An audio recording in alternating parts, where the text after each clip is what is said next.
Author's note to the reader. The spelling and language found in each story. The myths and legends offered here in translation come from a variety of languages and include several variant spellings in any one language. This is particularly true of the Irish sources. I have not attempted to standardize the spellings throughout, and nor have I sought one pure spelling in preference to any others.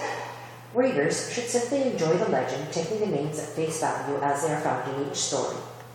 There is a tendency in some of the older translations of Celtic texts to use a medieval courtly tone, including phrases and words that were not in the originals, such English language conventions had not developed at the time of the tale's transformations from oral Celtic languages into written Latin, Irish, Gaelic, Breton, French, and so forth. In some cases, I have simplified and edited this genteel or antiquarian approach and modernized the text. In others, I've let it remain. The reader, though, needs to be aware that the medieval courtly ambience of certain stories is purely an invention of the original translator. In some sources, however, such as the Mabinogion, there is a rich mixture of true medieval with ancient Welsh and Irish poetic or bardic conventions, themes, and phrases, as these tales were first written down in the medieval period, even though they were drawn from a much older stratum of storytelling. The drawings located throughout the book show a variety of sites and artifacts connected with Celtic tradition, and many are specifically Celtic, ranging from Bronze Age items through to the art of the Celtic early Christian church. Some are of megalithic sites and objects, predating the Celts by many years, but playing a strong role in Celtic myths and legends through the centuries. So, the first story is called Bran and Branwen, and it's from Wales. The Mabinogion, from which this tale of Bran and Branwen is adapted, is a major source of Celtic myths and legends from Welsh tradition. Though much of the indigenous culture of Wales and many of its traditions were ruthlessly suppressed by English rule, the Mabinogion demonstrates the richness and complexity of the ancient tales preserved in oral tradition by bards or storytellers. There are 11 stories in all, written down from oral tradition into collections. Clifford Gwyn Rhydderch, the White Book of Rhydderch, dated between 1300 and 1325, and, I'm sorry, you really gotta forgive my pronunciation, I'm not up on my Welsh, and Clifford Cosh Hergest, the Red Book of Hergest, dated between 1375 and 1425.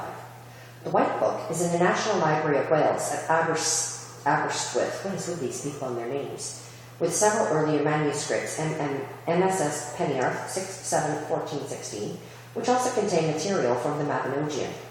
The Red Book is in the Library of Jesus College, Oxford. The medieval dates of the manuscripts relate only to when the traditional stories were written down. The stories themselves are actually centuries older. Scholars can date the language and social customs of some of the tales to the 11th century or earlier, but the mythic themes have their roots in pre-Christian Celtic culture, at least 1,000 years before the medieval scribes were working upon their vellum.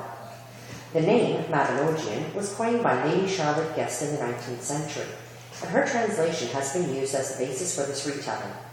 Modern scholars, however, have suggested that her title for the collection of tales was based on a linguistic error, as she assumed Mabinogion was the plural of Mabinogi, meaning youthful adventures, from Mab, youth. In Mabon and the Mysteries of Britain, Caitlin Matthews puts forward the idea that the adventures were originally the quest for the divine child Mabon, who was sought by the Arthurian heroes in the story of Cuchulainn and Olwen. The name Mabon appears in Romano-Celtic inscriptions, and he is also known as Mabon, son of Modron, which simply means son of the mother.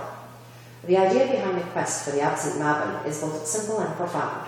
To find the child, we pass through all the orders of created life one by one, until he or she is discovered at the center of existence. Basically nirvana. In the story from the Mabinogion, which follows, we encounter a legend of Celtic titans. Bran and Branwen are ancestral or titanic beings in the world before humans, and are of gigantic stature by comparison. Bran is the guardian of Britain, and after his death his sacred head is buried in what is now the site of the Tower of London, as magical protection for the land. Bran, the son of Clare, was crowned king of the island of Britain, and with his family and royal court he travelled from London to Wales. One afternoon they were at Harlech in Ardwiddry, and sat upon a cliff looking out over the sea towards Ireland. They were at Branwen's tower, and there was Bran, son of Clare, his son Branwen, his sister Branwen, his half-brother Manawyddan, and many more in the court of Bran. They saw 13 ships sailing from unseen Ireland, and sent men to hail them as they approached the shore. In the ships were Matholwich, King of Ireland, and his companions, come to ask Bran for Branwen, for Matholwich wished to have her as his queen. The Irish and the Welsh agreed to meet together in Aberfraw upon the sacred island of Anglesey, and there the ceremonies would take place. The Irish travelled to Anglesey in their ships over the waves, while the Welsh travelled on horseback over the land, crossing when the tide was low. There was no house that could hold Bran the Blessed, so the entire company set up a camp of tents at Aberfraw, and Branwen and Matholwich were joined with due ritual and laid together.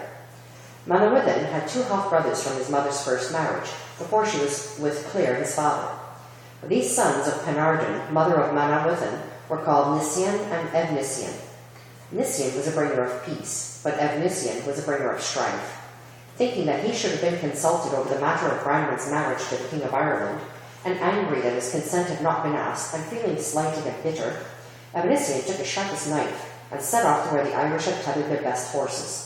He cut off the tails, the lips, the ears, and the eyebrows of Matholwich's horses, causing great outrage and insult and strife. Such was the rage of the Irish king that Branwen hardly knew how to appease him, but he offered him great gifts. Every horse was replaced with a fine new one, and to Matholwich, Bran gave a huge golden disc as broad as the king's face, and a tall silver staff as high as the king's height. I will do more, said Bran, for I shall give you a cauldron that came originally from Ireland, and its power is that if any dead man is put into it, he will come back to life, but he will have lost the power of speech.